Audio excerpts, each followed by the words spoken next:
Howdy, this is Jim Rutt, and this is The Jim Rutt Show.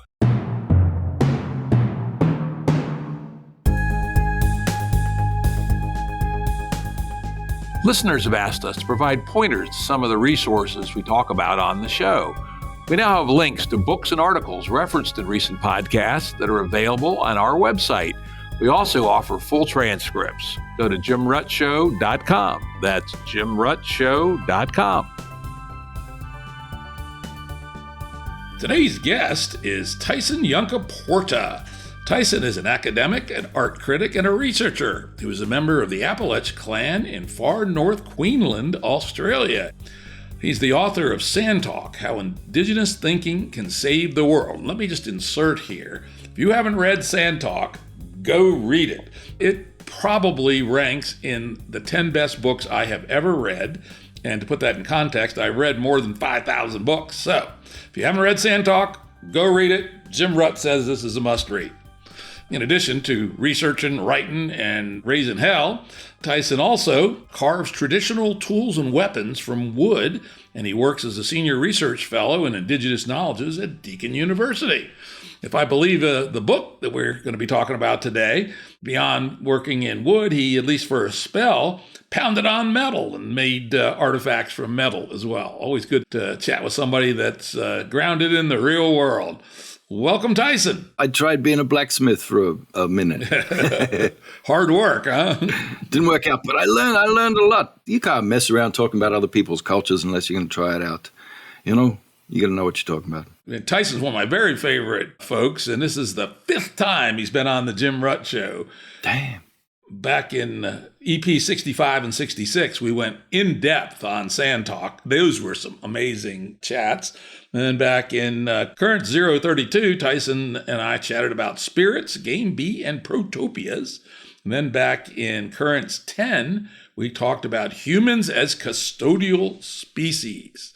So if you want to hear more, me and Tyson, raising hell, go check it out. And as always, links to that and everything else we talk about will be on the episode page at jimruttshow.com.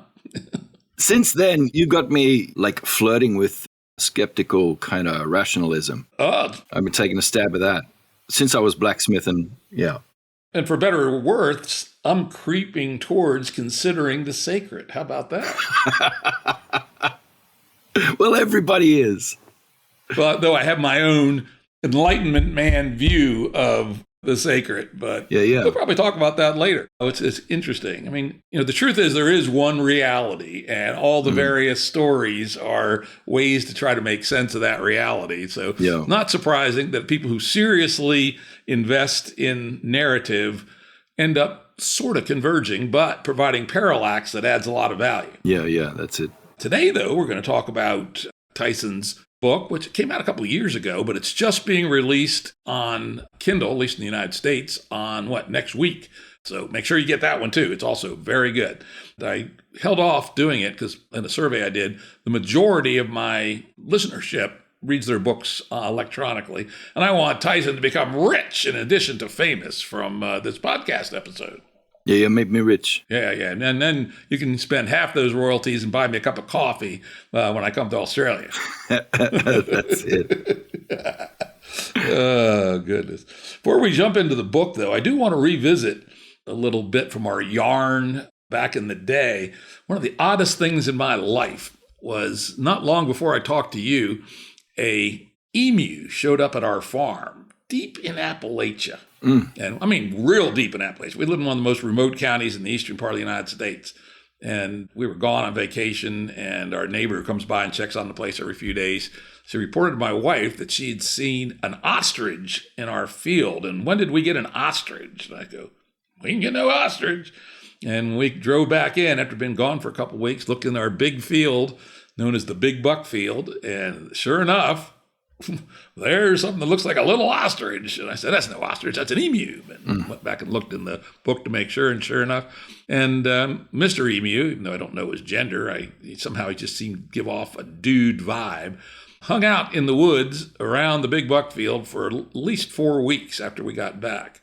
And he Deer would come out when he was out there and he'd look them in the eye and they'd turn around and run off. They were similar in weight probably, but the biggest deer, maybe 50 pounds heavier, but nobody wanted to mess with Mr. Emu. I can tell you that. And then after he'd been there about 4 weeks and we read up on him and said, you don't want to mess with Mr. Emu either. He will kick your ass if you get too close to him. On a day kind of like today with snow on the ground, he comes walking by. The only time he came near our house, maybe 30 meters away, and just kept on going, looking really pissed off at the world, plodding through 6 inches of snow, and then headed off into the woods, and I never saw him again.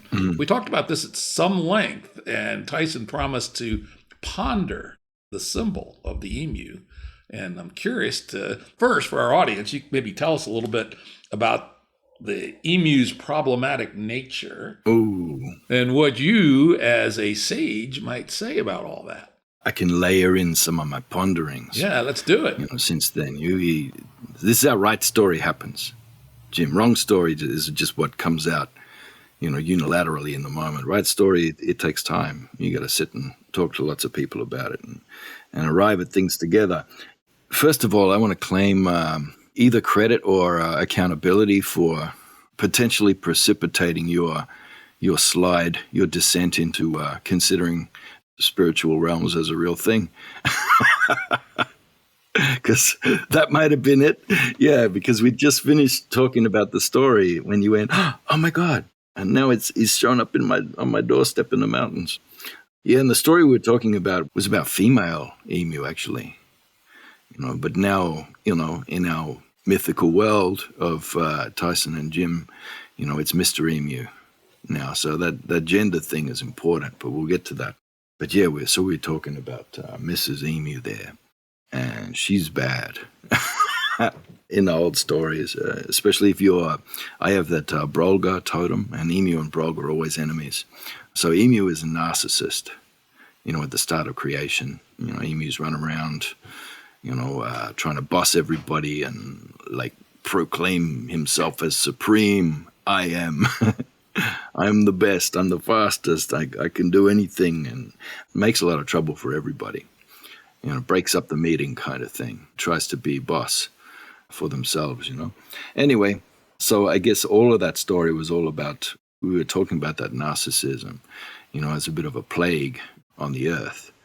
And, how it's always been there since the start of creation, but we've always held it in check. We always find ways to insulate the complete destruction of a system from these ones who come in and try and bend reality, towards their own egos.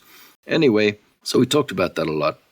But Mr. Emu is a different proposition, Jim, because he's a nurturer and he's very responsible. So when Mrs. Emu lays the eggs, she pretty much just takes off. She's gone. And Mr. Emu is the one who sits on the eggs. Mr. Emu is the one that raises all the chicks. So I thought about that quite a bit, that sort of nurturing capacity and that commitment, of Mr. Emu. Look, I just seen this here. My son's been playing with these. So they're here on my desk. Pointy wooden sticks. That's my clapsticks. So that's for music, ceremony stuff and all that kind of thing. But yeah, when I saw them now, I just remembered one time I killed a Mr. Emu with these clapsticks. I wasn't even really hunting. I didn't have any weapons with me, but there was one on the side of the road. We were coming back from when we just done all this ceremony out in Western New South Wales, and we're driving back. And I seen this big emu there, and I went, I'm going to get that emu. So I grabbed my clapsticks and jumped out, and so one of them was the fatter one. This one here. Yeah, I threw this one and dinged him in the head with that. And so he's stunned and laying down. And so then I ran up and finished him off with the other one. Anyway, and that's what we were eating for the next 2 days. A lot of really good meat, a lot of good fat on the emu. I think I still got some of his feathers out the back. Anyway, I just thought you'd appreciate that, like a hunting story. Yeah, as regular listeners know, I'm a hunting dude. I do my deer hunting every year. Wouldn't want the rut babies to starve. Yeah, I don't think I'd like to eat any of your deer meat. It'd just be full of AR bullets, peppered from head to toe. It'd just be like... You don't use an AR for hunting animals, only for annoying two-legged creatures. I use a good bolt action precision rifle. Single shot, one shot only. It's weird. I've actually bought an AR one time. We can't have them here in Australia. Yeah, they took them away a few years back, as I recall. They did. They had one mass shooting and just went, nah, okay, that's not for us. And that was the most conservative prime minister ever that did that. So, we got a different conservatism here brand. But I bought an AR for a friend in Alaska. We bought it back. I got a friend, a native Alaskan, Yunkaporta, and he called me up one day. He was in strife. He'd had to pawn his guns, but he really needed his AR, and said, "Oh, brother, can you send me a couple $100 so I can buy my AR back?" Yeah. So I've technically armed an indigenous insurrectionist somewhere in Alaska at some stage. So I don't know. I'm probably on some kind of list now. Well, now you're in the gun culture, people. As we say, the gun nuts say, a man without a gun is a subject. A man with a gun is a citizen. A citizen. He's a citizen. I don't think I'm either of those things. We occupy a strange liminal space. Yeah, clearly citizen is a very Western concept, right? And literally, it's citizen, right? Goes back to the Romans and the civitas and all that stuff. Starship Troopers, that movie and book. I remember. Never saw the movie, but I did read the book. There were civilians, and citizens were the classification. Another one of Heinlein's books that's really worth reading if you like this kind of crazy shit is Beyond This Horizon. It's a very obscure novel. And in that, he makes the distinction between citizens who have all rights and are always armed, and then everybody else who have to get off the sidewalk when a citizen comes by. It's really quite...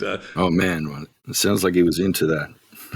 a little nutty. Yeah. Anyway, let's get into things a little bit. But before we get down and dirty into the book specifically, one of the things that I really thought was interesting, got me thinking again, God damn it, I hate when that happens, is, in the intro to the book, you talk about your interesting collective pronouns, right?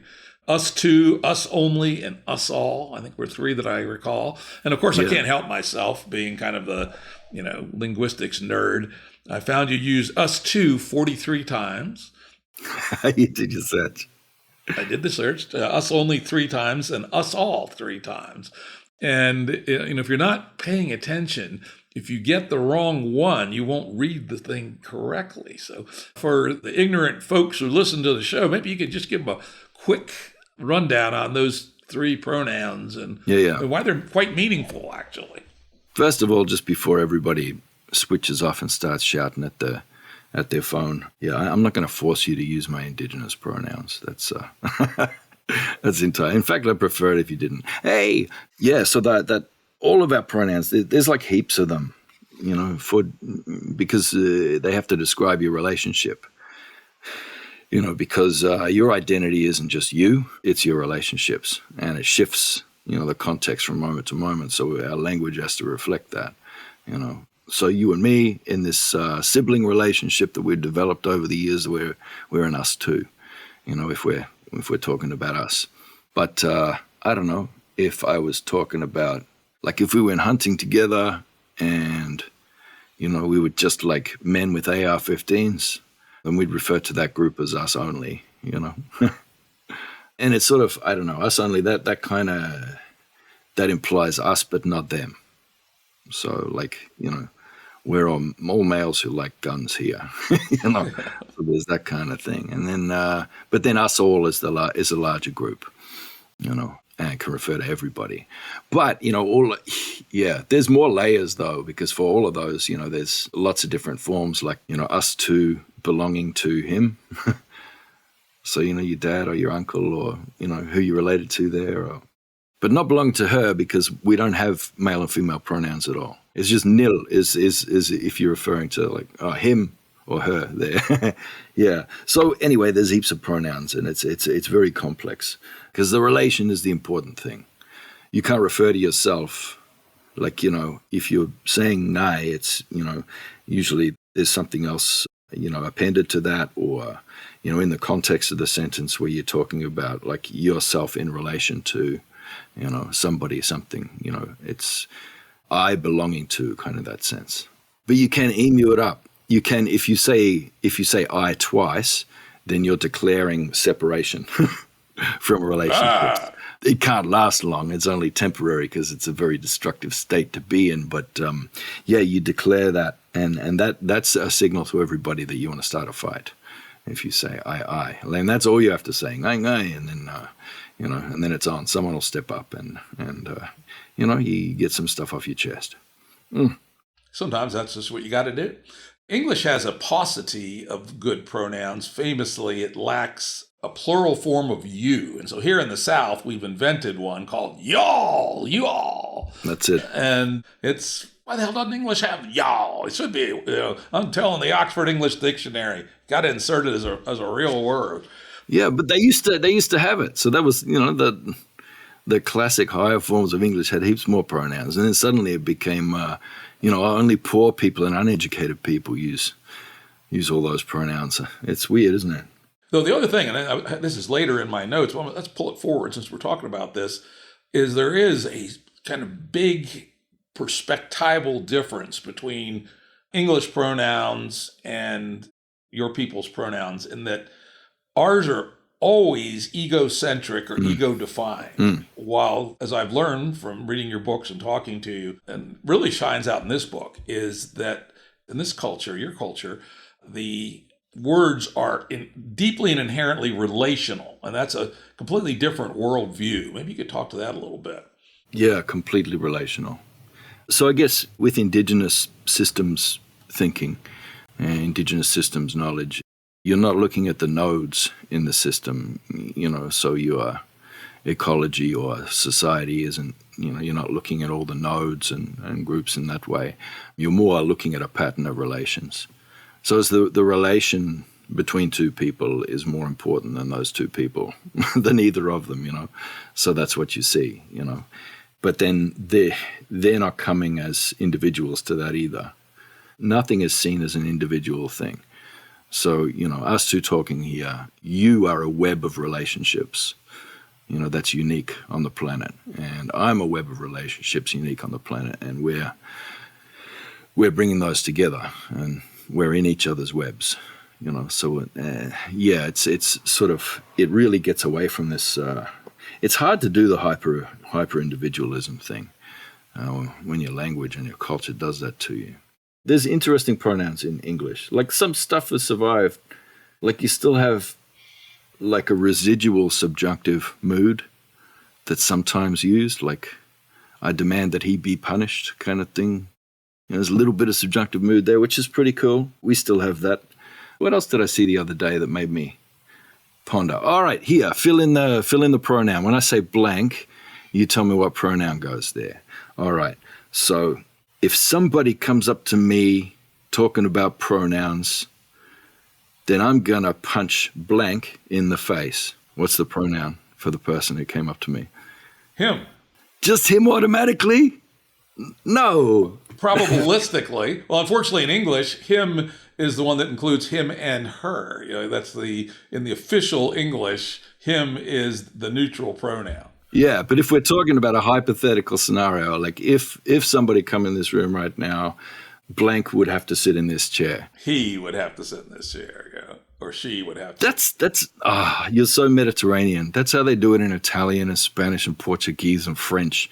They just default to that. But in English, they don't. They say they. It's always been a they thing. Well, they's supposed to be for plurals. When I thought about it like that, I was like, I thought that was a new thing that came out of Twitter 2 years ago, but no. It's actually a thing. So there's interesting residual stuff floating around in English that's exciting. There's some controversy about that one, whether they should be used for singulars, right? And of course, it's become very popular around gender politics to use they in a singular sense, but strict grammarians argue that may not be proper. In the late 80s, doing English at uni, the early subjects in undergraduate, style guide always said, if the gender is uncertain, you go they. Like, which, I don't know. I'm old enough to remember when it was, use the masculine form if the gender is uncertain. That was in the books. That's so exciting. Yeah. In the grammar books. That's an interesting look at the history of that. I wonder if that's like, people reading their classics and that, but in the original Romance languages and stuff like that. Hey, which I've done. I read Dante in, I had to learn the Florentine dialect to do it too. Yeah, that was like... You read it in the Italian? Yeah, but that was decades ago. I can't remember any Italian anymore. There was a huge number of references to Dante throughout the book. It was just Inferno. The whole book was Inferno. Yeah. My ultimate fantasy is that one day a Dante scholar is going to read that book and find all my Easter eggs in there, because it's full of Dante Easter eggs.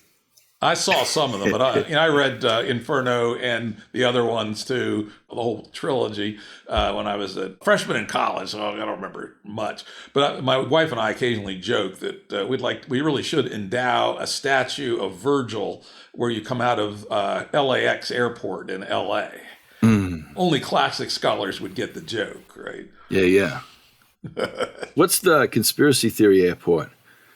The one where there's the horse of the apocalypse and stuff like that, where they reckon there's all kids in the underground tunnels under the airport. Should put it there. That one. No, L.A.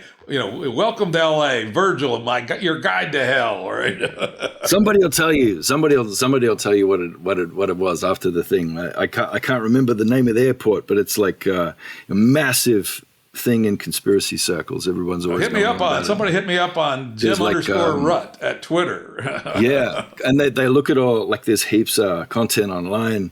Has been for like 20 years or something. They look at all the artwork in the place, and they're finding all these messages from the global elites, the globalists and the Satanists and the people who are taking over the world. Messages of what their plans are for destroying humanity and all that sort of stuff. And there's, all these stories about the tunnels under the airport and that they're like trafficking white children down there or something like that. Yeah, that's full on. I want a commission of sculpture of Virgil out the front of that one. Like, so they can imagine all the underground circles of hell that are under the airport. That would be pretty funny. Oh, another question I got to ask you before we get really into it.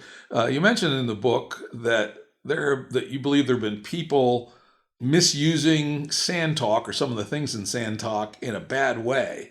And I was kind of curious about that, because sand talk is one of the most beautiful, ethereal books I have ever read. It's hard for me to imagine how somebody could misuse it. What have you been seeing out there? Of course, humans are weird, so anything could happen, right? This is what got me down the rabbit hole for Right Story, Wrong Story, and for like starting to research, disinformation, misinformation, and like cult indoctrination and all this sort of stuff, because I was getting a lot of messages from people like in compounds and stuff who were saying, yeah, thanks very much for sand talk. We use it in our compound to keep the ladies in line. A lot of the 12-year-old wives trying to escape on us, and we just... we implemented the governance structure from Aboriginal Australia, and that's kept them in line good. Thank you very much. And I'm like, what the hell's going on here? So I had all kinds of weird people like contacting me with their weird ideologies. Sort of, I feel like, have you ever seen one of those Steiner dolls, like, in Steiner education? No. And I'll get like, I don't know, it'll just be some formless, shapeless thing, like a little bag with a string around, to sort of form a rough kind of head and a body. And their idea is that, children will project the image of, whoever they want that doll to be on the doll. I feel like Sand Talk was a Steiner doll for some people.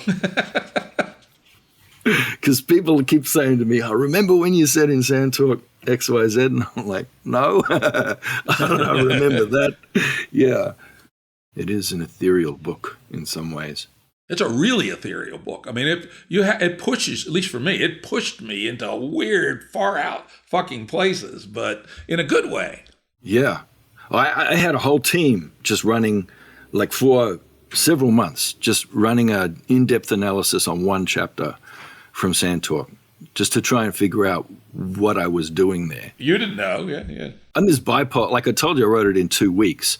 So, because I got bipolar, I get these manic episodes, and I can do anything. Like I'm a superhero for 2 weeks. And so I banged that book out real fast there, and then now I've spent the intervening years trying to figure out what the hell I said, you know. That's amazing. Because I've got a lab, Indigenous Systems Knowledge Lab at Deakin University since the last time I talked to you. And, you know, so I had like the whole team like analyzing this chapter to figure out what the hell I was doing in there and how it was that, you know, looking to see if I was manipulating people and then trying to figure out if I was doing it consciously, but then trying to figure out, well, what's my responsibility now? Because we looked, there's a lot of sort of weaponized fallacies, a lot of logic that was kind of used, and a lot of weird techniques like to sort of produce a dissociative state in the reader to sort of confuse them a bit and then, you know, slap them with whatever message I wanted to sell. Good work. Whatever radical crap I wanted to shove down their throats, you know. And the us too thing is like, they were really questioning that for a while to figure out if I was overusing it to try and kind of create an illusion of an intimate bond with the reader. And then, you know, jujitsu that into a trauma bond and then like, you know, give you heaps of love, but then all of a sudden slap you and tell you your civilization is rubbish, and pull the rug out from under your feet and then love you up again like I'm some kind of abusive husband. So I don't know, like I started looking into how I was speaking and writing and wondering how much of that it had been like I just kind of absorbed it through watching too many YouTube videos or something. I'm gonna turn the anti-reductionist knob here. Oh, nice. And I'm gonna say your team was wasting their time because they were making a category error. Sand talk is not a polemic, even though it has some polemic attributes to it. Sand talk is first and foremost an object of high art. It is an artistic accomplishment. And if you approach it as art, it all makes sense. Yes. All right. Nice. I mean, I read that book twice and deeply, and it moved me very deeply, but not for its polemic, because we pretty much agree on all the polemical stuff, but rather the artistry. And the use of the two was certainly part of the spell. You know, a good artist, it puts you in a magic spell. You were putting a spell on the reader. You were taking them to places they'd never been. You were saying, as you said, the logic didn't always parse, but does cubism parse? No. That's it. No, it was intensely illogical and like leaning into the illogic. And it is literature. I'll grant you that. Even higher, art. Does art have to have a degree of self-awareness, though? Hell in no. order to be art. Hell no. All right, then it's art. Hell no. I mean, so maybe the next one. So I busted my ass trying to do actual art for Right Story, Wrong Story. But maybe it isn't art because maybe I was too self-aware. Maybe an artist needs to not have their head up their ass, you know. I will just say, as much as I did enjoy the book, but there were places where you were trying too hard. I could see it. You were trying too hard to use fancy kind of, you know, things that just came naturally in sand talk, but they were much simpler. I could see you were stretching a little bit to do a little fancy stuff, but that didn't detract from the book. But I noticed it. Yeah, and structurally, like I really worked hard to be as clever as I could be for that book. But that's not what art does, though, is it? You know, I really leaned into that and leaned into it hard, and it is technically it's better writing. And it is more literate than the other one was. But there's something about the naivety of sand talk and that general, I had that trusting feeling for the world of like, yeah, no, I'll talk to the flat earthers. Flat earthers are great. You know, like all that kind of thing. There was that kind of naive trust. And I guess Right Story, Wrong Story was like going, oh no, that trust is really bad. You give them a hand, they take the arm. Oh no, the world's on fire. What are we going to do? Anyway.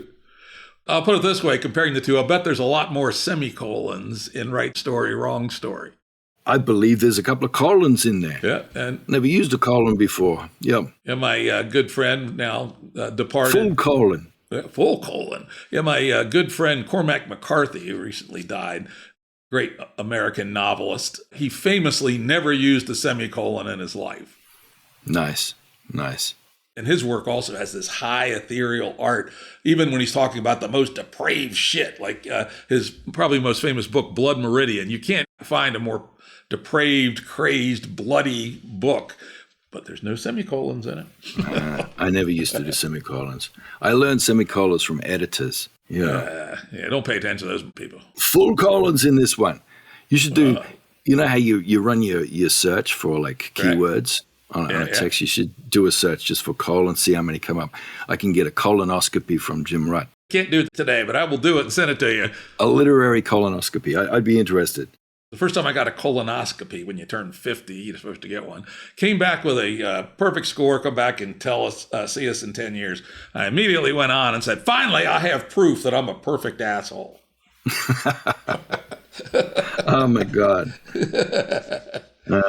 One final thing about art. In Sand Talk, there were a lot of beautiful but simple illustrations. In this one, you decided not to have any illustrations. And what was your thinking about that? Well, Sand Talk was sharing, like, right story. So story that's, like, old, tested, true, still standing the test of time, things that we all hold together, that collective good wisdom, So Sand Talk was all right story. But right story, wrong story, it was looking at the world and looking at the wrong stories that are happening out there. And the wrong stories I was finding inside myself, like as a pathology. And the more I saw these pathologies in myself, the more I was seeing them in the world. So those wrong stories that you come to believe, the stories that move fast and break things, and that are like unilateral, singular stories. So every time I still made objects for every chapter to reflect the story, but I had to make wrong things. And then at the end, I had to burn all of those because it's like bringing a curse into the world. If you do something with an image in our culture, of something that's not true or not right, then that's a curse. That's how you curse people, because a curse is about, and I mentioned this in Sand Talk too, a curse is about creating an illusion and then trying to have that illusion influence reality. So you create this illusion, this image, an idea of somebody being sick, and then you present that to them in subtle ways to suggest to them that they're sick, and then they get sick. You know what I mean? It's that curse. So if I'd made images in our culture, an image is the same as the word for spirit, because spirit's, the signal, and an image is a signal. So if I'd made images, permanent images for the wrong stories I was telling, then that would be a curse in the world, if that makes any sense. Yeah, it makes perfect sense. I can see that. I didn't even get to keep the things. I had to burn most of the objects. I got in trouble. You might have noticed that the book sort of ends quite abruptly. My old people told me, you got to stop right now. You're getting too weird, right? You're getting too strange. Yeah, they were just like, why are you doing this to yourself? Why are you going so deep into all this wrong stuff? It's killing you. Stop. Sometimes that's the right answer. That's sometimes right. Well, let's actually get into the book a little bit. Well, I'm sure we'll hop around and do our usual thing. Why don't you tell the story about wrong canoe and how you meant that to communicate as the first story, the idea of wrong story and right story? Well, that's in the intro. Like, I tell a bit of a story. And like I indent it because it's true. Yeah, so I tell a story of, the last time I recall making a canoe, with family and with my clan, and there must have been like 50 people all involved in that. And we're all making it together, and there were all different stages and different things that different groups and specialists had to do to make it happen. And so the knowledge of making a canoe is something that sits with community. And the act of making it, it has to have teaching and learning in there where you're passing on different aspects of knowledge to the next generation. And it's multidisciplinary, and it's connecting up a whole heap of different places and stories together. It's a unifying kind of experience, So the wrong canoe I made was like at my university, 3,500 kilometers away from where canoes are made like that. So it was out of place and out of time. And I made it myself, like unilaterally, as a special person who has special knowledge. Like, here, look at my amazing, unique knowledge. I know how to make a dugout canoe. And yeah, so I chipped away at that bloody thing, which was, I made it out of wood that was way too hard as well. So it took heaps longer than it should have too. But I made this amazing canoe, and it's just like, I don't know, it's been exhibited in different art exhibitions and stuff down here in Melbourne, but it's all wrong. It's actually, it kills the economy that it comes from, because it changes, something that is really just the knowledge of a whole heap of people, being preserved in the action and connection and relation of community. And then they're passing on of knowledge to the next generation, and that longevity of knowledge. It's kind of the opposite of that. It's one person making something that's special. And because it's made by one person who's like this singular genius, then it has this kind of value. It becomes an object. It becomes art. And so if we talk about art, then, which we started talking about before, art is, one of those three things that you park your capital in. That European aristocracy idea that you put your money into land and precious metals and art. Like you've got to have a certain percentage of your wealth goes into that, because that's what survives world wars, and that's how you can rebuild your fortune if you lose your shirt, in business. So I'd made something that sort of became a sink for somebody's capital. It became something that somebody could invest in and keep. I kind of told that story, and how and just the wrong story that I'd made and that I'd stepped into when I made this canoe. Because art has to be rare and limitable. So, if you've got a whole community of people who can make a canoe whenever they want, and they make heaps of them, then they're not worth much at all, are they? But if that knowledge is lost forever, if it's gone and nobody's making them anymore, which is now the reality, because I haven't seen anyone make a canoe since I was very young. So it's rare now. So this item has value because it's rare. It is limitable and excludable, and therefore it could be priced highly. It can store a lot of value.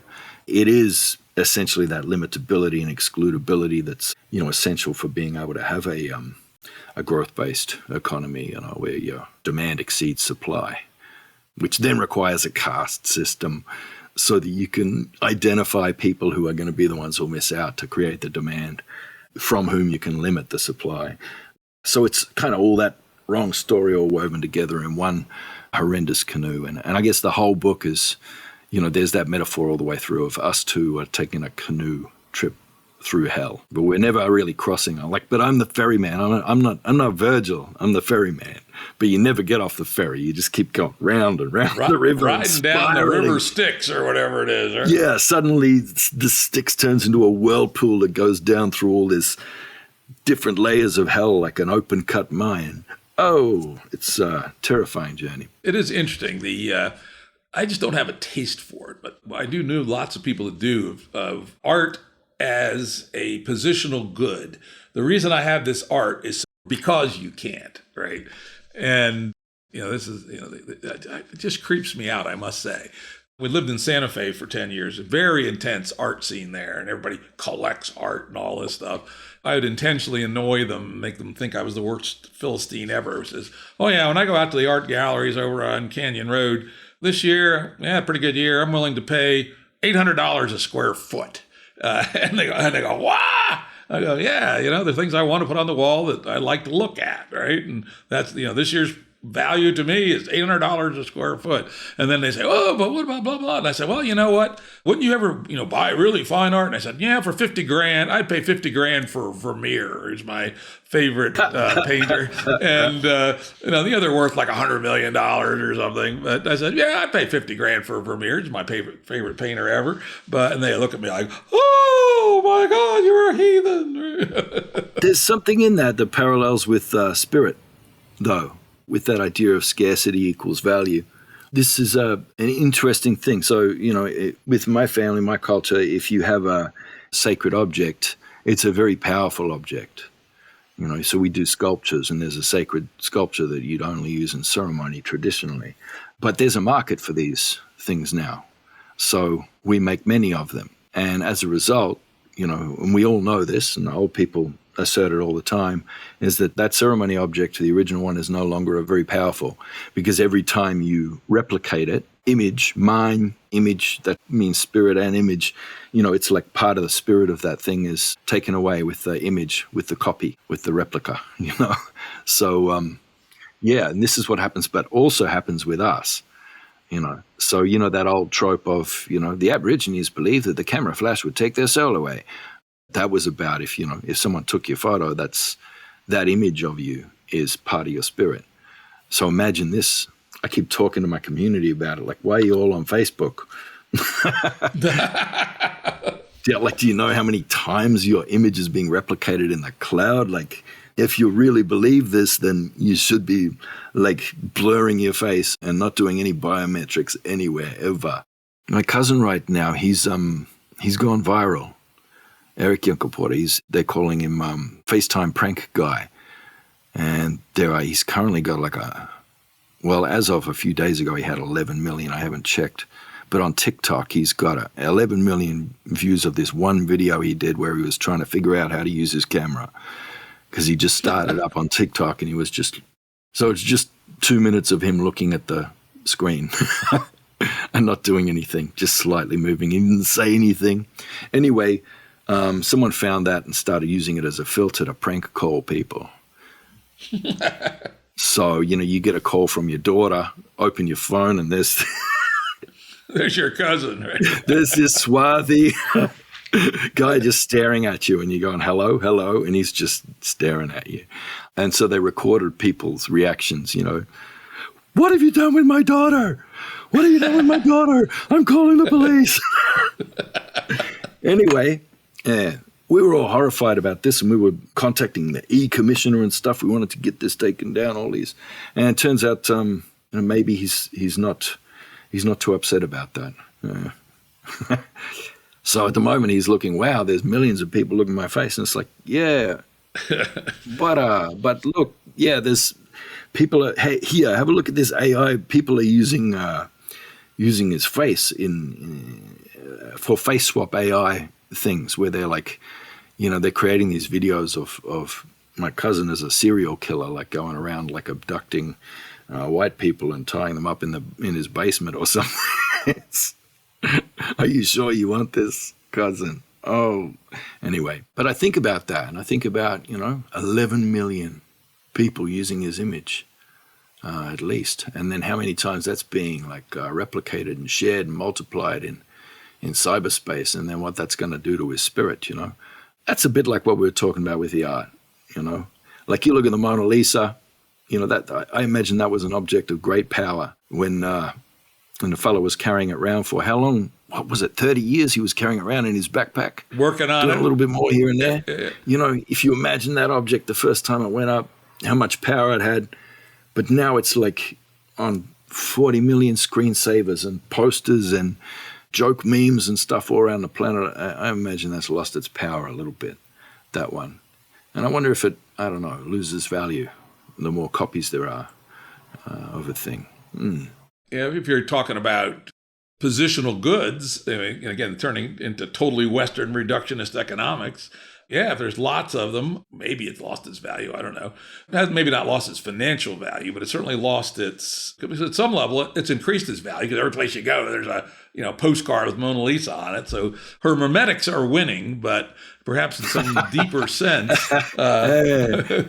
I guess, I don't know, it's like the Harry Potter thing with the Voldemort's got all his Horcruxes where he splits his soul up and puts them into objects and hides them around the place so he can regenerate himself. Maybe it's like Horcruxes. I don't know. It's terrifying, though. So does art in general get devalued as well with the speed of replication? So, if someone can make in 5 minutes an AI movie about my cousin being a serial killer, if he came up to me and said, hey, let's make a short film about me being a serial killer, that would take me 6 months to do. And it probably wouldn't even be as good as the AI one that I saw that someone generated in 5 minutes with a face swap. I don't know. I think art, or maybe it'll be more valued as we go along. Hey, this is a real piece of art that a human did. That's really rare now.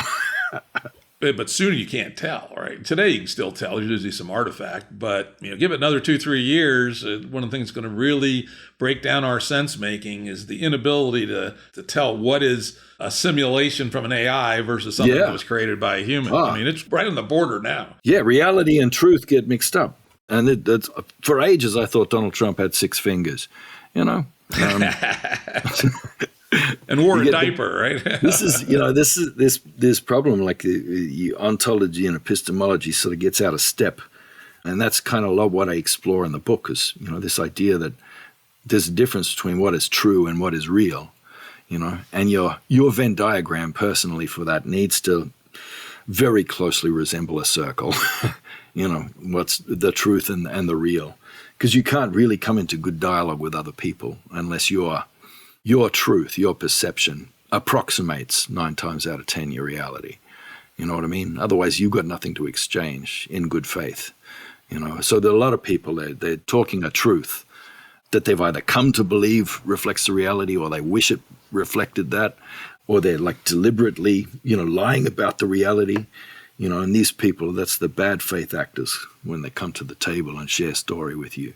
They have other agendas, and the truth is not aligning with the reality in any way that can give us any kind of predictive certainty about anything, And our society is full of that right now. So, amazingly, this is something that's front and center in my own thinking right now. I'm trying to get my head straight. Since I've got the man himself, I'm gonna run it by him. One of the things that's been torturing me, and I'm trying to get straight in my head, is what should we think about Plato's noble lie, which you actually reference in the book, as I recall, right? For the audience who may not know the ins and outs of ancient white dude philosophy, the idea of the noble lie is that there are lies that the elites should be willing to tell the little people to make them happier and behave better. One example I like to give, just to kind of make fun of the whole idea, is Santa Claus. Santa Claus definitely does make 4-year-olds act better for about 2 months every year. On a more profound basis, the guy in the sky with the beard and the lightning bolts or whatever, who knows every sin that you do, whether anybody else does or not, might be a less expensive way to police bad behavior than actually having a bunch of cops and what have you. And even if you knew it was absolutely false, which I think it is, but even if you did think it's absolutely false, if one was willing to play the game of the noble lie and you were an elite, you could propagate that story and think you were doing good. In fact, and this has been the last week, I'm going down this rabbit hole. I said, what would happen if the Pope, when he ascended to the papacy, opened the file in his desk, the letter in his desk that's always left by the predecessor. And the letter said, it's all bullshit. Jesus was an eccentric Jewish rabbi. He didn't even think he was God. He certainly wasn't. He just made all that stuff up. I mean, his followers later made all that stuff up. Constantine converted to the Empire of Catholicism as a corrupt deal to do X, Y, and Z. However, Catholicism makes people good, so kindly jolly the folks along. What do you think about that? The idea that a lie, absolutely told in total first degree intent, could sometimes be good. Anyway. Well, yeah, because a lie, that's part of your perception of truth that you're mapping accurately onto reality, A noble lie is, I understand the complex system of this place, and that if I answer this question truthfully and drop this truth on everybody, that's going to cause a butterfly effect of disasters. It's going to end up seeing a whole bunch of people killed and panicked, etc. So, yeah, I'm going to do the noble lie. I think that's fine. And look, this is the reason for the us-only pronoun, that exclusive first-person plural pronoun, is because, in our cultures in Australia, Aboriginal Australia, knowledge is restricted. A lot of knowledge is restricted, So women's groups, they have things that we can't even know about. In men's business, we have our own secret things. The older people, they have things that only they can know, because it would be damaging for other people to be knowing those things and using them. But I guess the difference is it's not all held by one elite, the power with that secret knowledge. Everybody belongs to some kind of group that has, in-group knowledge that's restricted for anybody outside of that group. So, yeah, I got no problem with noble lie. Noble lie is a great idea. What's your agenda? Are you coming in good faith? Is your truth mapping accurately to your reality? Noble lie, everybody's saying, man, there's no way Trump's going to do this. He just said he was going to do it. Of course he's not going to do it. Of course he's not going to. There was about 8 things that, everybody swore black and blue around him that he wasn't going to do. And then he did them. So that wasn't a noble lie. That that wasn't to prevent damage and harm in the society. It was to mask it so it could be executed. And, I've been following, like, over the last week, looking at, some of the things that have been happening there. I don't want to go into any detail, but, the stuff that the day before they were swearing black and blue wasn't going to happen, then the next day it happened. It's like, oh, my goodness. So that's not a noble lie. And so I would say that's wrong story. But I'd say if you truly doing a noble lie, then, and it's based on restricted knowledge for the benefit of everybody, then I reckon that's right story. That's good. Interesting. Now, you talk a fair bit about men's business, women's business, elders. In this territory, they have these stories they don't share with anybody outside. But at the same time, you criticize the idea of the guru, right, who has all the answers for somebody.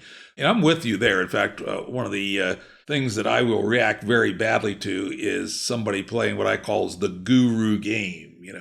I am some dude and I know so much and I can't tell you because you're not ready for it. So, can you distinguish carefully between the bad idea of someone playing the guru game and, say, an elder of a geographically situated clan who he and his aunts and his uncles and just a few people keep this knowledge alive and pass it on? What's the difference between that and the California guru preying on bored housewives?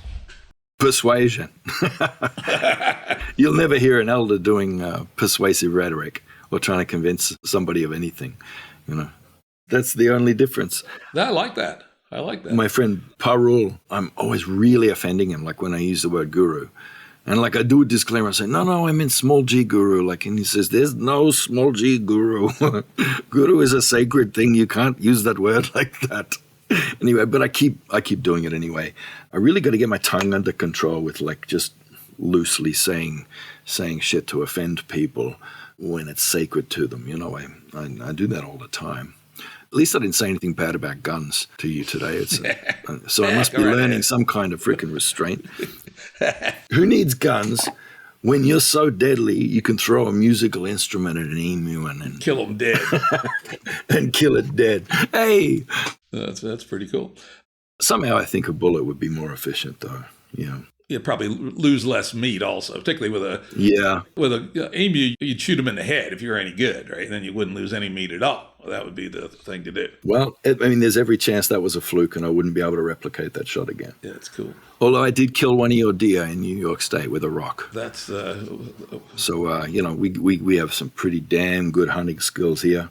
We got very bouncy, very fast megafauna here. And, chasing the ruse. Yeah, chasing the ruse. That'll give it's you like, I'm like John Carter, I'm going on the planet and I've just got this because of the gravity difference, I can jump for miles and I'm super strong when I go to America.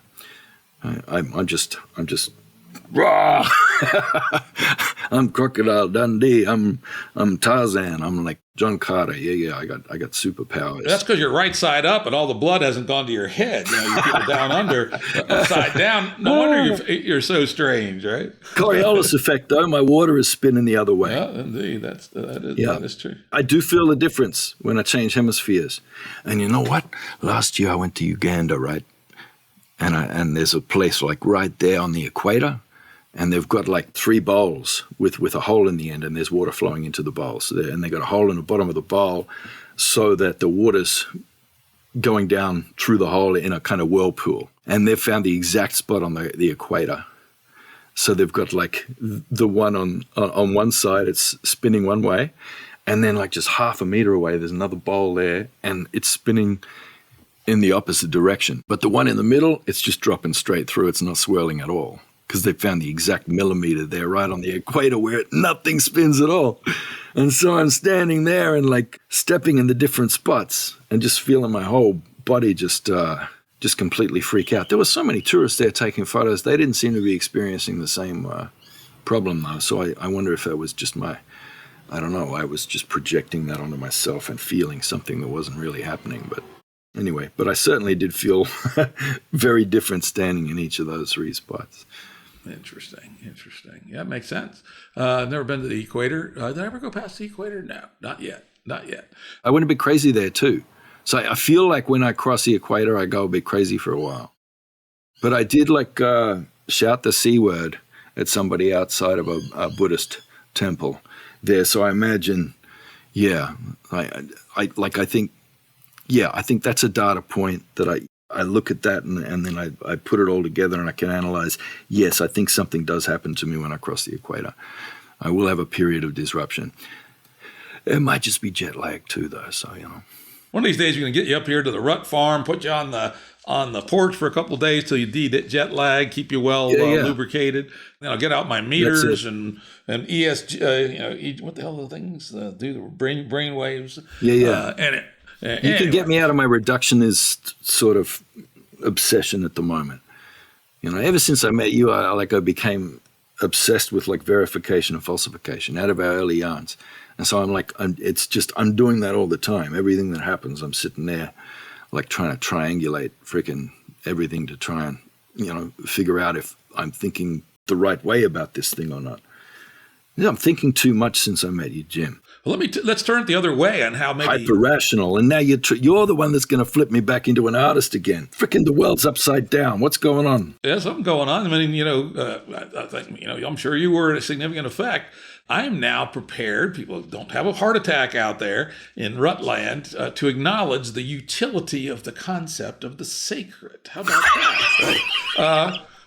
And it's a concept of a plan. It's the utility of the concept of the spirit. The sacred. I like that. Not necessarily a spirit. I still say the sacred. Yeah. This is it. And I think you'll like this. Yeah. You sort of alluded to in the book. And I came up with this just like a week before I read the book, which is kind of also eerie.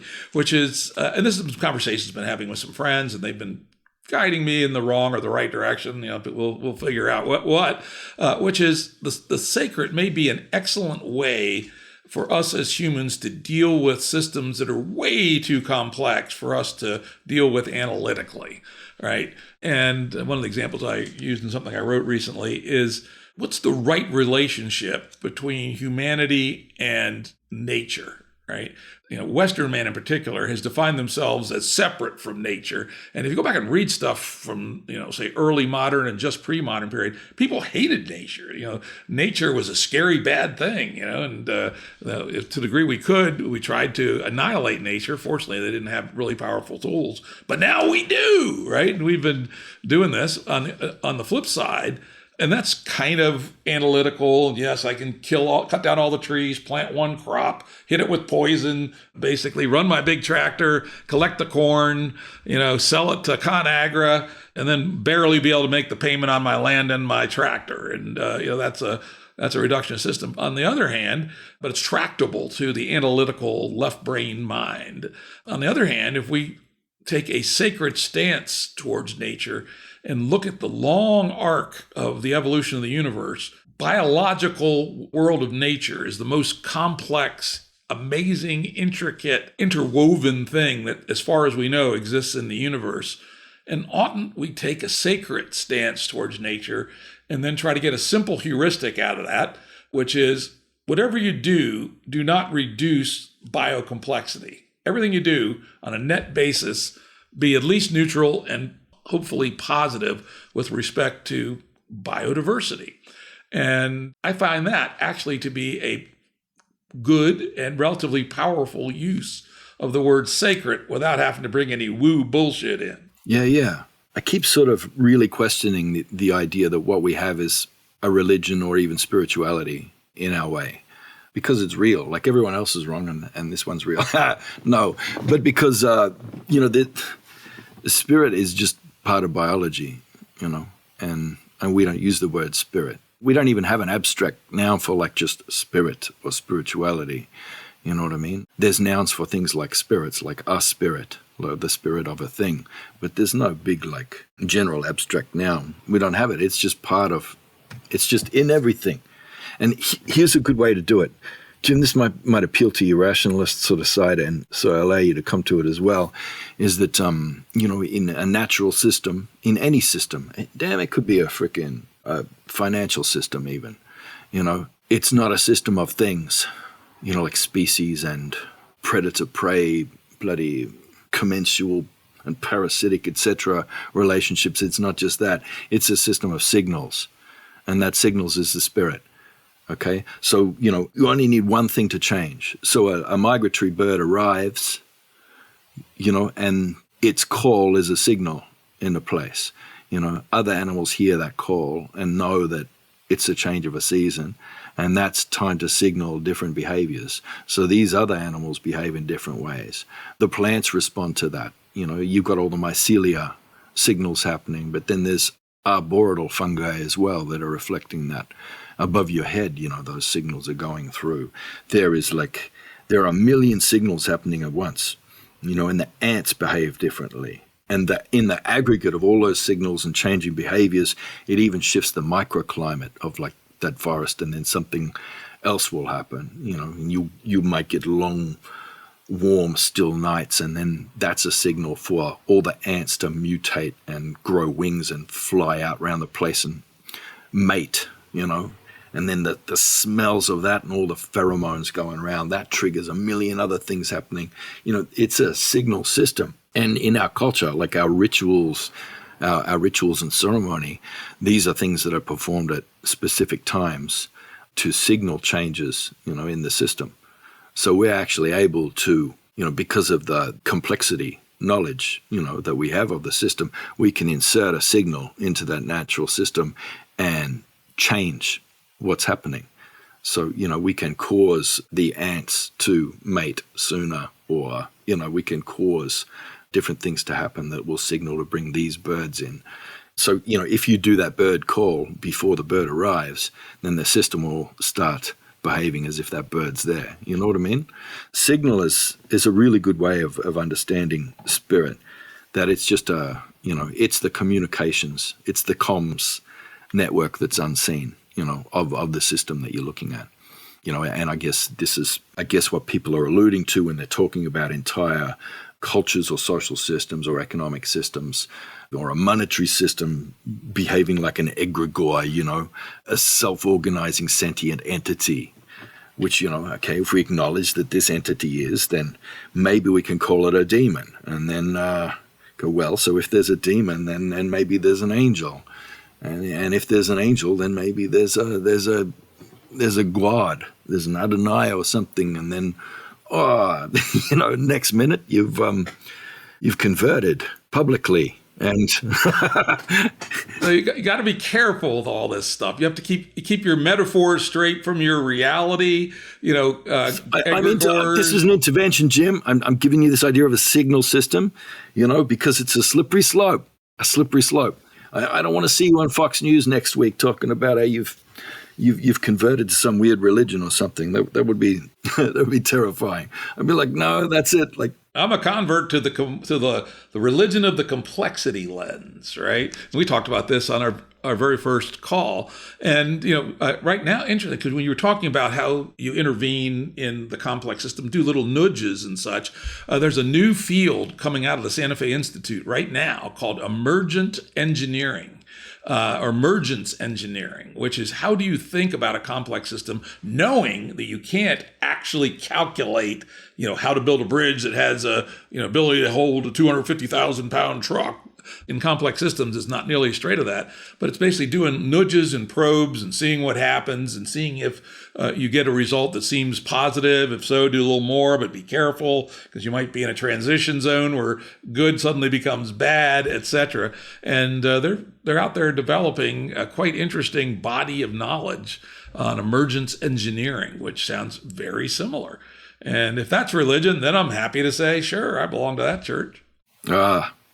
I'll have to send you the section I've already finished the manuscript for my next book, which is called Snake Talk. I'm talking about the serpent stories, what you were saying, myths before, and the utility that they have, especially for doing analysis, where the data sets are incomplete.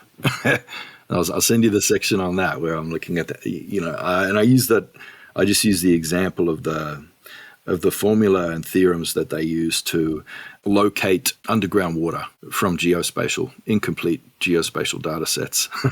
and then I compare that, I compare and contrast that with the indigenous method of finding groundwater. That's pretty interesting.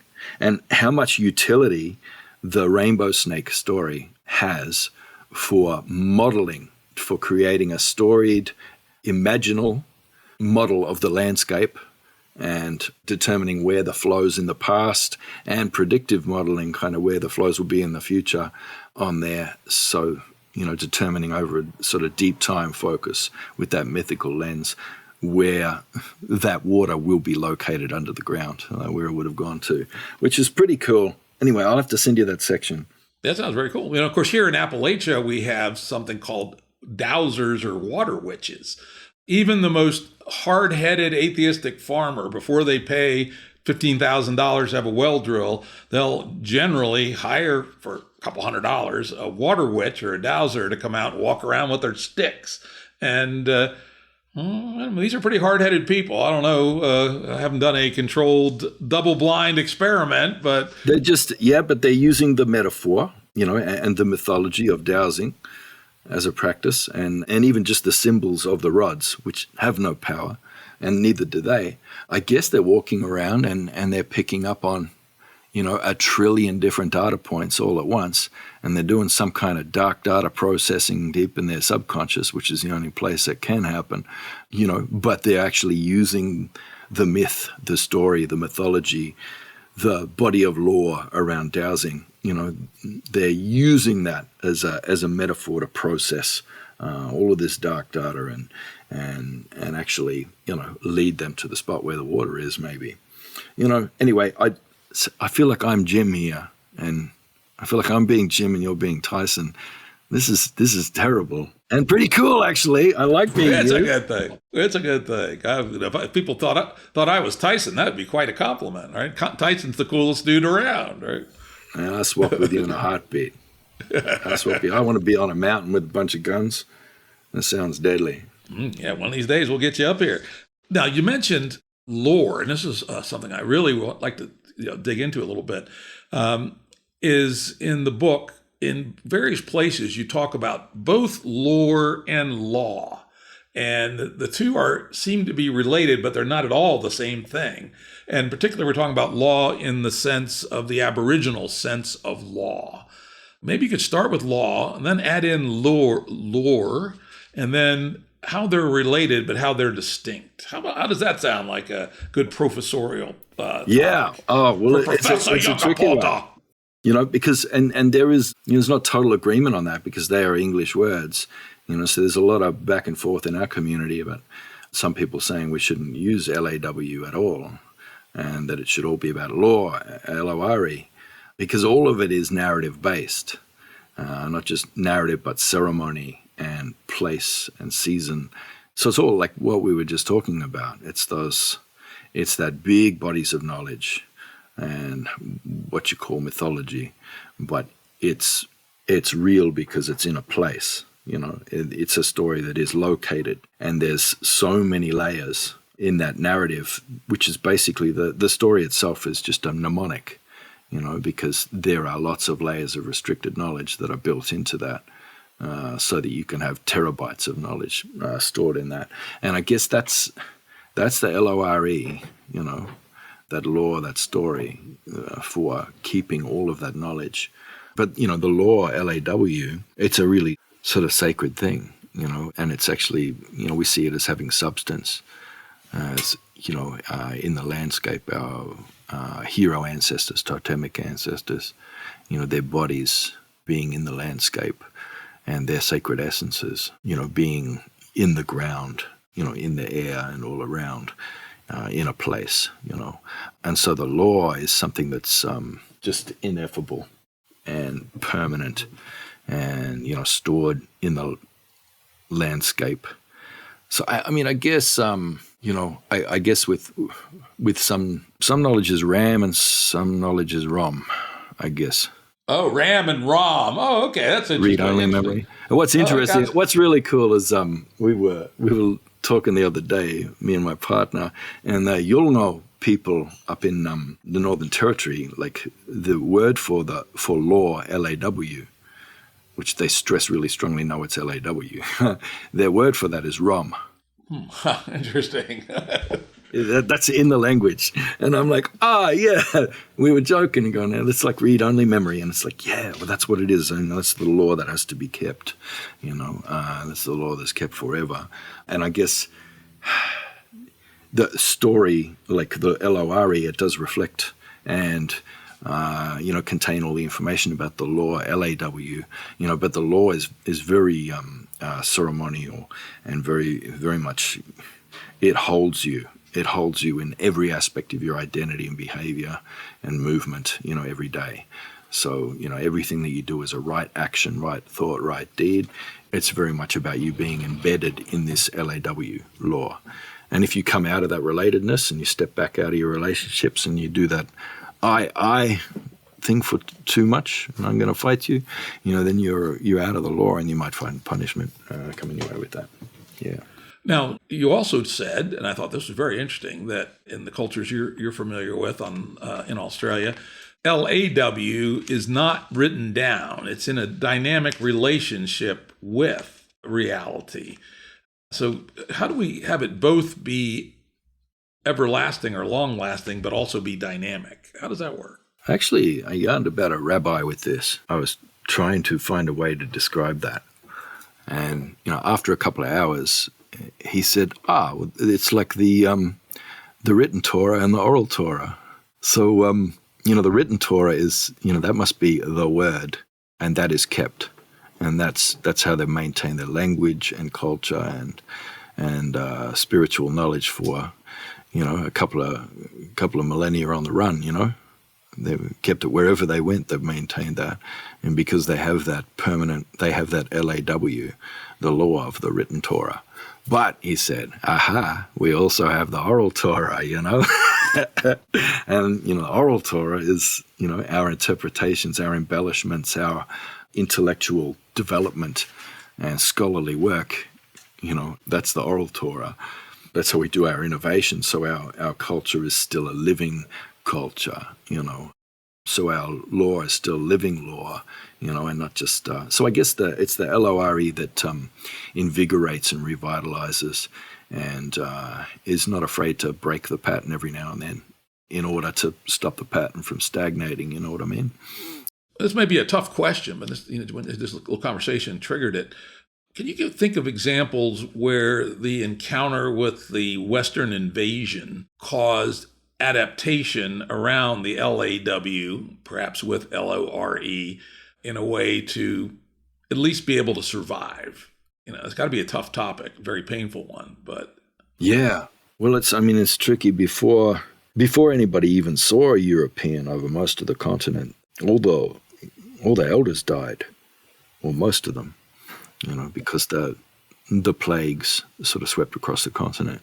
So as fast as the message could be delivered from one group to the next, hey, there's these weird people arriving on the shore, and they're weird. They're like living ghosts. They don't have any spirit.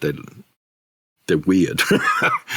And, hang on. All right, I'll run off to the next tribe and tell them, and then, 2 days later, everyone's sick and the children and the old people are all dying. So, yeah, before we even met any of these people, it's like, the whole half the continent had been wiped out. But the elders, that was really important because a lot of that like really deep sacred knowledge sort of went with them. And as the keepers of the law in places, things became really disrupted right from the start. So I guess, here's, where we had to lean into some of the fail-safe devices that we've had forever, which is, we have an interdependent layer of governance that's in this kind of sunrise, sunset dreaming thing. There's different layers of law, like, Wunan and Walangari kind of things, what they call, but the big law, the continental common law, which there's rainbow snakes that binds all that together and all the serpent stories. And we think around the world too. But at that level of law, all of your culture and language and most sacred knowledge can't just be kept with your people. You've got to have people in other distant communities who are keeping that as well, in case there's a frickin' volcano or a red tide or an earthquake or bloody something and everyone's killed.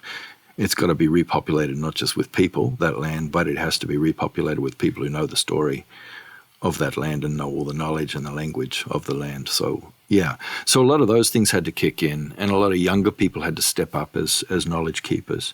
So it kind of, we kind of had to break it to keep it in a lot of senses, because a lot of the restricted knowledge suddenly became accessible and had to be accessible in order to be kept. And in some places, people refused to do that, and then it just died there. But you start to see now, there are people coming forward who've kept it in distant places for a time when it can be returned safely, So I guess there's kind of a doomsday protocol there that sort of had to come into place. Yeah, the Aboriginal NORAD survived the nukes and now will come forth and repopulate or something, right? Yeah, exactly. And so we did take on board a certain spirit of parochialism that we learned from Europe, which actually kind of helped a lot of groups survive as well. People sort of withdrew into their local and regional identities and kind of blocked off others. Which kind of killed trade and exchange in the continental common law framework. But then as you come down into that regional level of law, that kind of, was still kind of there. But then where it was kept, in the places that it's been kept, it's been kept through a kind of real insular, local level of law. So when I talk about law, if you see three concentric circles there, it's a bit like local, state, and federal government, if that makes any sense. We have those same levels of law, but it's different stories and different LORE law that defines those things. Like I said, the serpent law is often the thing that binds right across the continent, and traditionally for our trade, international trade up into Asia over the millennia. So that's a long way to answer that question, but you're asking something really, like you're asking me, hey, can you just quickly do a thesis for me on a... Yeah, well, I understood this was really nutty question. It was intentionally a deep question, right? People have got to have fun in this podcast, Jim. Anyway, I'll try and put more jokes in the next one. This one was a little darker for sure, and for good reason. Let's move towards the topic that's oddly enough perhaps more fun, which is something we talked about before, but you hit it pretty heavily in this book, which is the importance, usages, styles, and customs around violence in the Aboriginal cultures. Yeah, this one we reprised a chapter because in Sand Talk, we had that chapter on. There was that chapter on fighting and violence and rule-governed violence and how you actually have to have full expressions of this. And you know what, Jim? I've had a lot of I've had a lot of yarns with proto-bees. What do you call proto-bees? Different intentional communities all around the world. Even that, I can never pronounce it right. Like Finhorn. Oh yeah, Finhorn up in that one. Scotland or something. Yeah. And I've always I've heard about that for decades, and it's like the gold standard of intentional communities. But even they were they were talking to me and I was consulting with them because they had a problem. Like some fellow was running around burning down all their houses. So one of their community members just started burning down everyone's houses. And I said well, when was the last time somebody punched that guy in the face? And it's just like, oh no, we're non-violent. And I'm like, well, there's your problem. When he first started getting a bee in his bonnet, somebody needed to call him out on the street and punch on. And it wouldn't matter if they won or lost the fight. It doesn't matter. You have to have ritualized, public, transparent violence that is invigilated and adjudicated by all the community standing around. Anyway, well, that chapter that got a lot of people asking me about how to do ritualized violence. There was a problem with it. when you say something and it's and it's empowering and it's good, but the converse of that, like what it implies is kind of crappy. Like, how it's really exciting, the idea that your positive thoughts can improve your health, right? And that's like empowering, and it's like, oh, wow, okay, I can be healthier, by thinking healthy thoughts. That's exciting. But the converse of that is like, well, kids with leukemia are just little bastards who, had too many negative thoughts. That was the problem with that chapter, because we did like a whole female empowerment thing. We were talking about, women aren't these weak little things. That they've just been turned into that over a few centuries in a weird part of the world. It's like, no, women have always been formidable, strong fighting women. But then, I don't know. So me and Kelly Menzel, who were, doing that thinking and telling those stories together, we thought about that. And there was a lot of feedback we got where we started to think, oh man, what do we do? So basically what we're saying there is that if white ladies get beat up or bloody, pestered or molested, and it's their own fault because they didn't learn Brazilian jiu-jitsu. You know what I mean? They need to train up more if they don't want to be victims of these awful men. It's like, nah, that's okay. So we went back to the drawing board, and we actually did a whole big research project, about, because I'd been in this research team where we were looking at, it was like non-Aboriginal researchers, and I was the only Aboriginal researcher on the team, and they were researching Aboriginal fight videos on YouTube, and and so I'd been in that research project. It left me with a lot of sort of uncomfortable feelings. Anyway, me and Kelly, we did the same thing, but we were like, okay, we're going to look at settler fight videos. Yeah, I love that section. We're going to judge it by our protocols for public violence and see if. Yeah, let me stick in here if you don't mind. And then we talked about this a little bit once before. Is that your protocols are remarkably similar to the ones in my hometown, right? We had. No one ever wrote them down. I, after the fact, called it the Code of Adelphi, right? And everyone, except for a few kind of bizarre people, understood. The list is like ridiculously similar that's in the book. And I have offended many a millennial mother by saying the reason there's a thing called school shootings because you're not letting the 13 and 14 and 15-year-old boys in particular fight.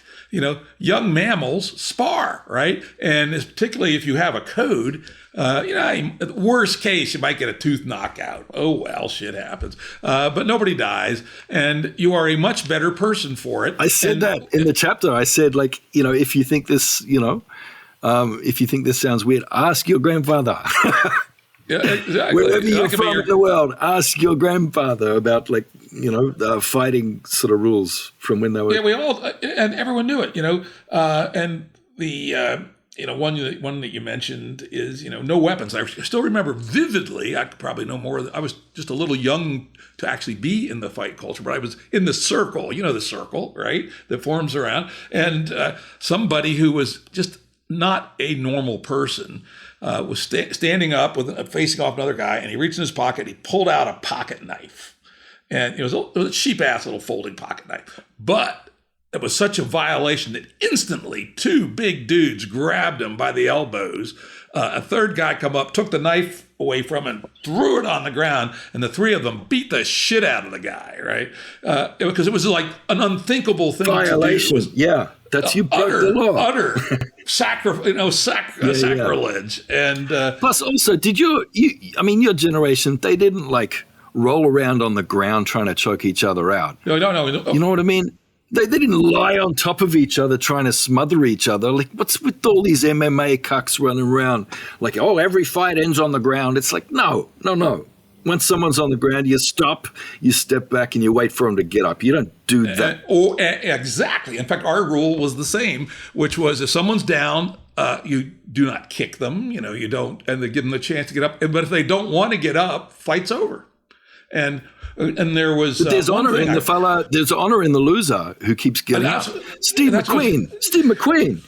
Well, nobody remembers Steve. Cool Hand Luke. Jesus Christ. Yeah, anyway. Exactly. And actually, it's one of the things you didn't explicitly say, but I heard you actually say it earlier in the podcast.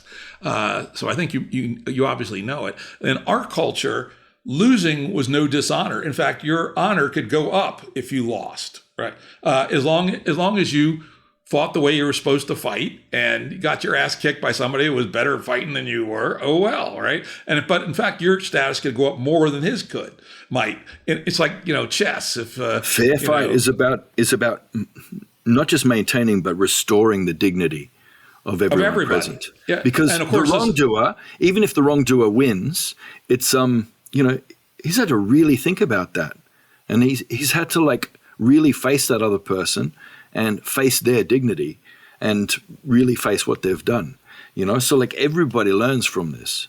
And it's not that Viking idea of we'll fight to the death and, if he dies, then that's because I was right and he was wrong. It's not that at all. Trial by combat kind of thing. Yeah, it's not trial by combat. It's something that's supposed to restore dignity and good relations to everyone present. And if it doesn't, then it's rubbish. And in our hometown, at least, it was a cliche that guys that fought had a very high probability of becoming really good friends. Right? Yeah. Not always. And millennials don't get it. And even in our community, it's weird because they think that that's disgusting, that violence is terrible, and what we're talking about. But the violence that they're doing is freaking awful. They're stomping on each other's heads and stuff. Weapons. I had somebody, I don't know, someone was criticizing me on the internet somewhere. I'm not on the social media, so I don't know. But yeah, my niece apparently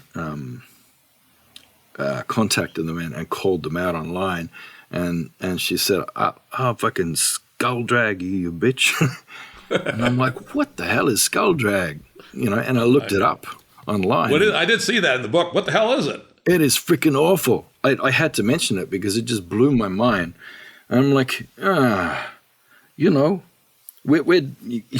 they're criticizing us for doing fair fight, put your dukes up and, that's violent. But I tell you, this generation, their violence is terrible. They do awful things to each other. So don't lecture me, Gen Z. You don't know. I wonder if there'll be a turn back away from this, and I don't know, because it does not seem like it leads to healthy society. You read about the mental health epidemic, school shootings in the U.S. at least.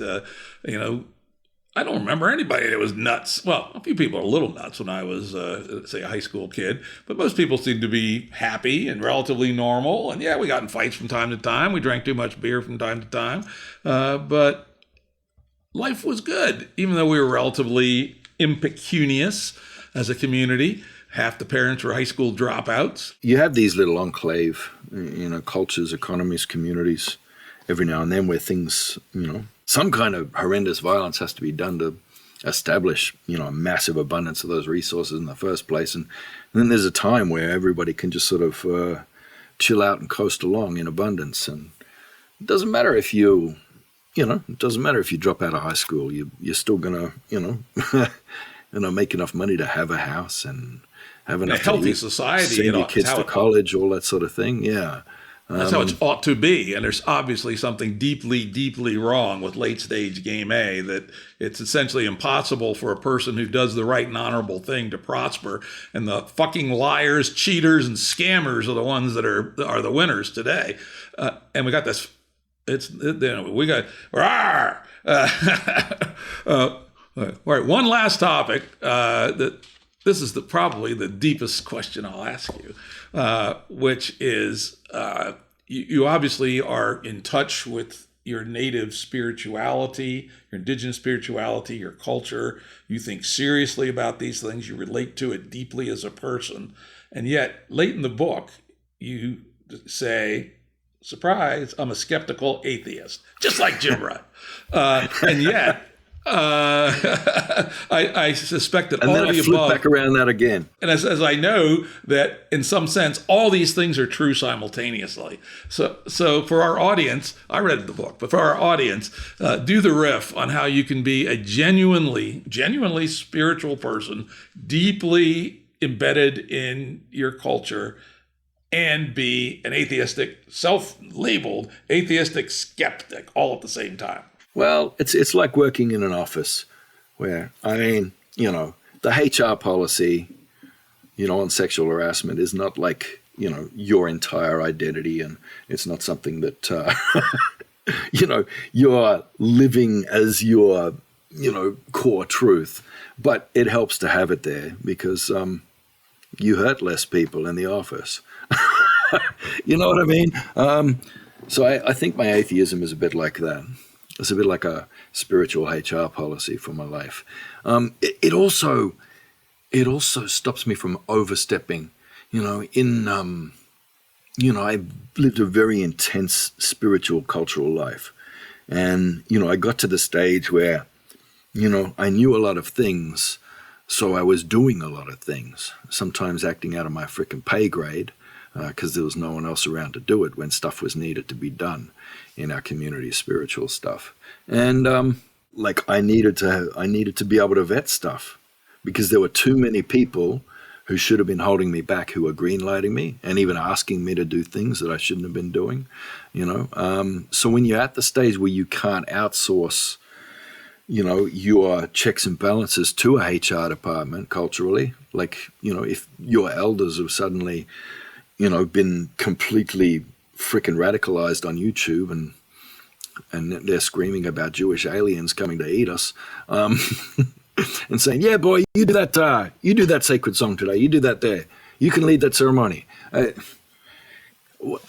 can't trust some people for that anymore. So you got to have a vetting policy. So for me, the skeptical atheism is a really good thing that I have to confirm and confirm and confirm, and then I have to go to peer review, and I need to make sure that I can find people I can trust to verify whether or not that emu that popped up in Jim Rutt's backyard was a sign, a message, or whether it was just a coincidence. You know what I mean? So I find the skeptical atheism is a good thing that stops me rushing headlong into, that's a sign from Bayami that I have to go and do this now, and then charging into it, and then doing God knows what damage in the world, which is about half of Sand Talk. It was me charging headlong and going, "This is real,"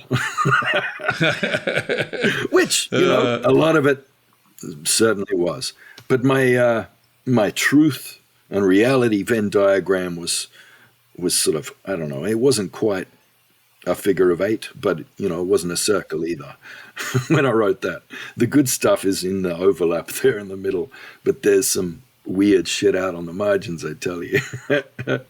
Not that the next book was much better, but I'm getting there. The next one next year, the Serpent book, that's going to be that'll be the one that's more balanced perspective, I think. Yeah, let's make sure we get timing on that so I can do the podcast right before the book comes out. Authors have told me that it actually helps game the Amazon algorithm if you get an episode of the Jim Rutt Show in the first couple of days that the book's available. People keep saying you shouldn't be talking about this. You shouldn't be sharing all the yarns you have for that book, until it comes out. And I'm like, well, why not? No, that's important. Okay, you want to know the biggest difference between Aboriginal knowledge and non-Aboriginal knowledge is that our peer review happens, it goes all the way through and it starts at the start. The peer review doesn't happen after you finish the story. Peer review happens before you start it, before you start your investigation. You've got peer review happening all the way through. And that's the only difference, I think.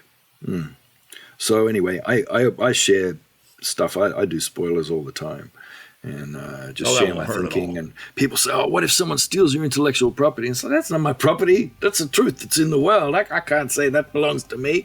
I'm not going to copyright this. I'll talk to anybody about this. Why not? Another amazing yarning session with my good guy Tyson Yunkaporta. And don't forget, buy that book, Right Story, Wrong Story, be on Kindle by the time you hear this episode. Yo!